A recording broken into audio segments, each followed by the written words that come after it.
Доктор Таравари, веќе сме во засилена предизборна трка, иако официјално не се потврдени ниту пропагандните или предизборните програми, ниту пак рокови, сепак имаме една жестока веќе предизборна битка.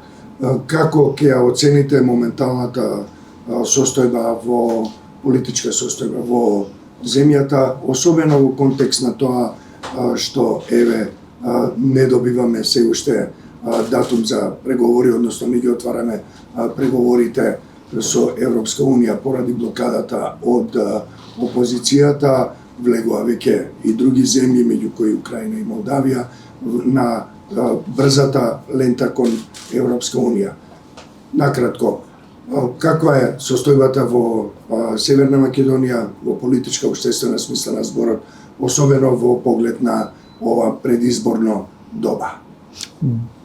Токму така, предизборната кампања веќе е започната, иако сега официјално ги знаеме и датумите кога ќе се одржат изборите 24 април и 8 мај, по еден консензус на повеќето парламентарни политички партии.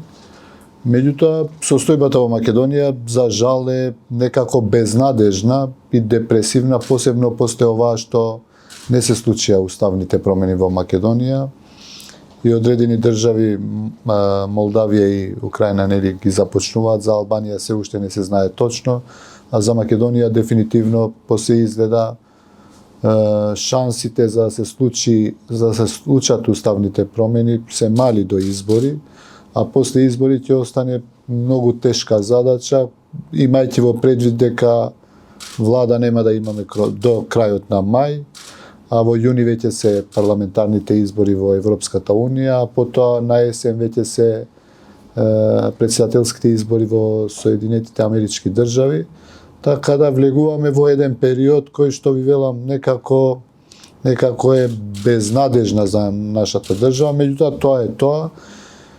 Сите политички партии нормално веќе реков не дека сме влезени, туку сме во кампања и мислам дека ќе биде тежок период. Често спомнувам и го споредувам со 2008 година и тогаш имавме ваков предизвик како држава.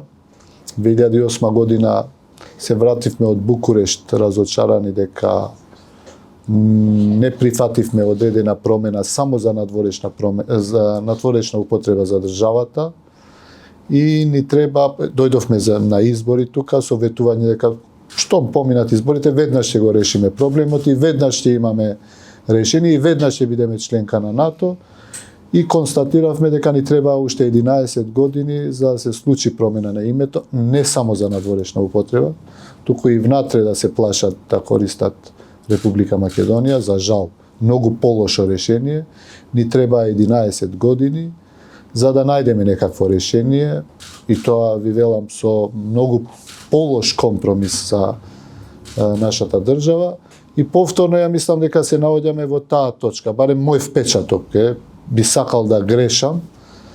Меѓутоа и состојбите генерално во државата ја ги гледам поларизирани, дури можеби полошо отколку 2001 година. По наративот, кои се главните наративи? По наративот што го слушаме, ние сите секојдневно ги следиме случувањата што се случуваат, па и наративот што го користат политичките партии.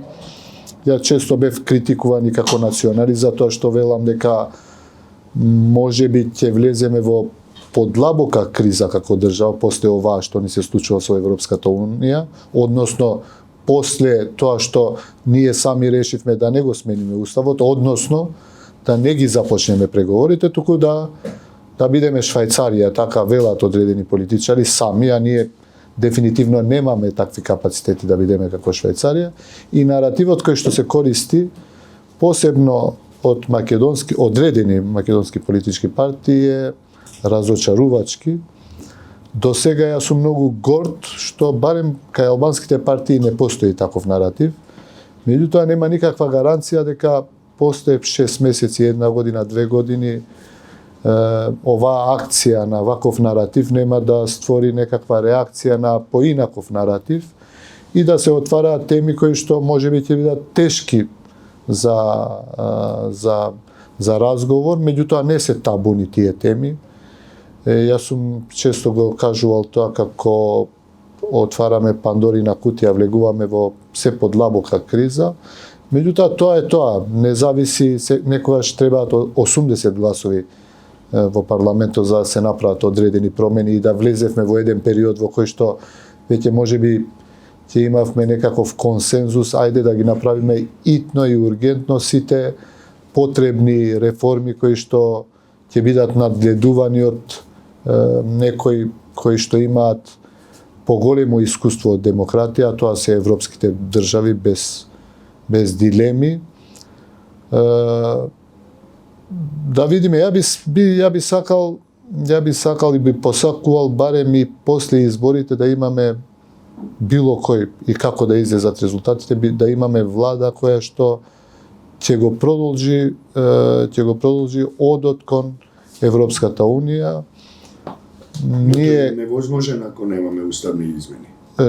Дефинитивно, уставните измени ни се услов ако некој не бара понатаму да има нов договор. Ако има нов договор, јас гарантирам дека ќе биде полош, затоа споредив со 2008 година. Имавме можност да бидеме Северна Македонија само за надвор, а сега сме Северна Македонија и внатре и надвор. Често ја спомнувам анегдотата пред Рамбуе, Ругова со Јасер Арафат се сретнуваат некаде и му кажува дека ќе имаат состанок во Рамбуе за проблемите меѓу Србија и Косово и пораката што го дал Арафат на Ругова дека прифати го првиот предлог. Секој ден ќе биде полош и полош.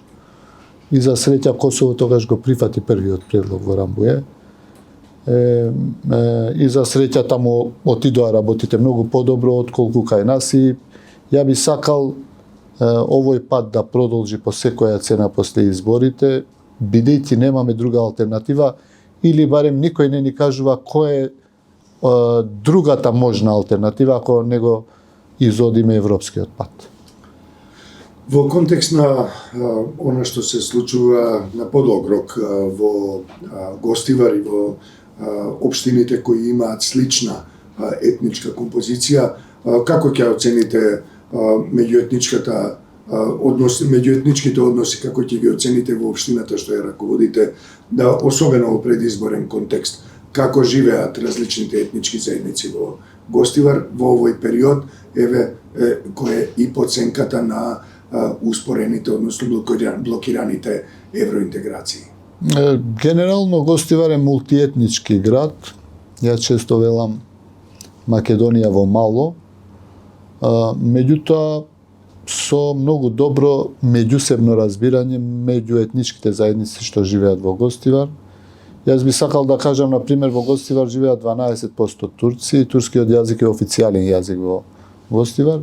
Исто така би сакал да кажам и за тоа сум многу горд што и турското знаме стои пред општината. Тоа е одлука, мој предлог, одлука на Советот, едногласно од сите политички партии.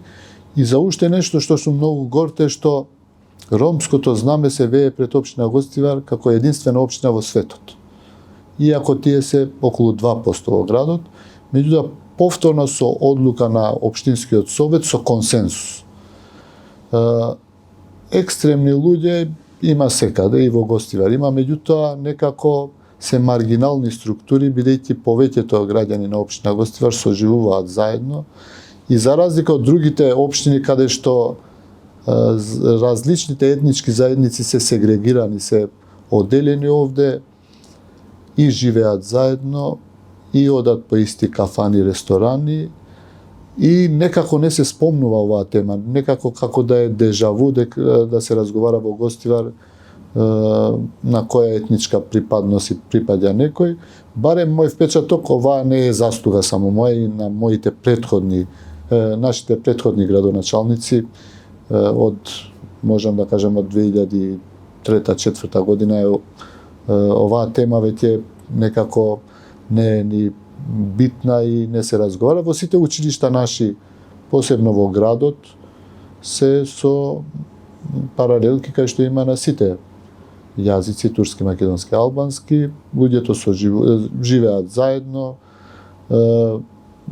и мислам дека сум го кажал често дека Гостивар може да послужи како рол модел и за државата како треба да се функционира и како треба да се има компромис меѓу тие различни етнички заедници кои што живеат, за да градиме подобра општина, пофункционална општина и да размислуваме повеќе за други теми отколку за овие, да речам, небитни за мене веќе во 21 век теми да се разговараат.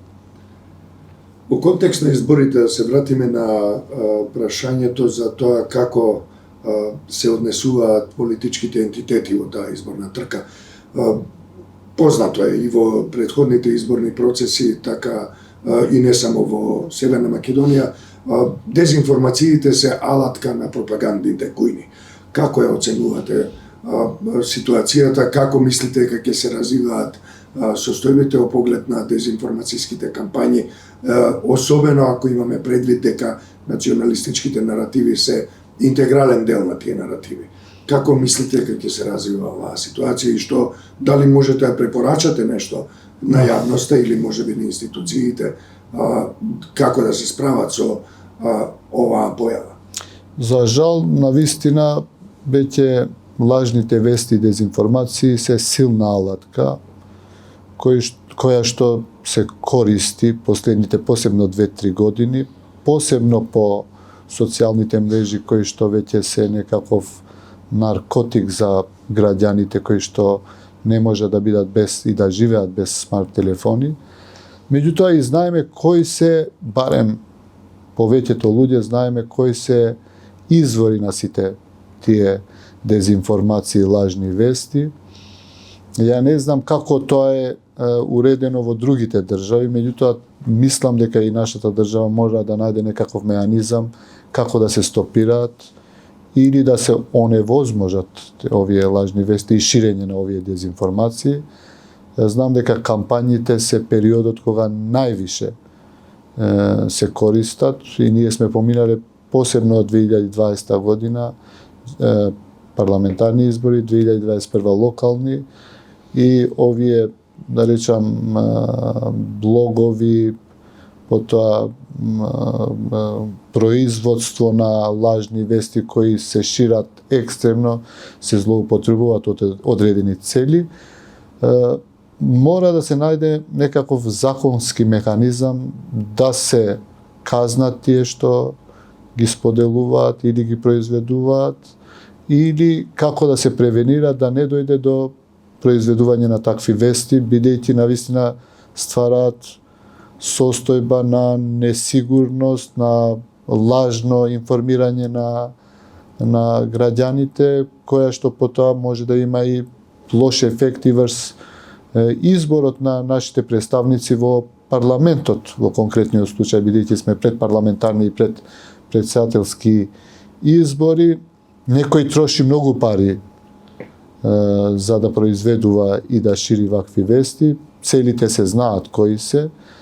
Ја не би сакал да помислам, иако сомнежи постојат кај сите нас, дека некој и од надвор ги нарачува и ги плаќа овие вести да се прошируваат и да се произведуваат.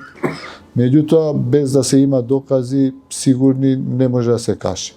Се надевам сите страни кои што ќе учествуваат на овие избори да бидат внимателни и што помалку да ја користат оваа алатка која што се злоупотребува на големо, за жал, последните години.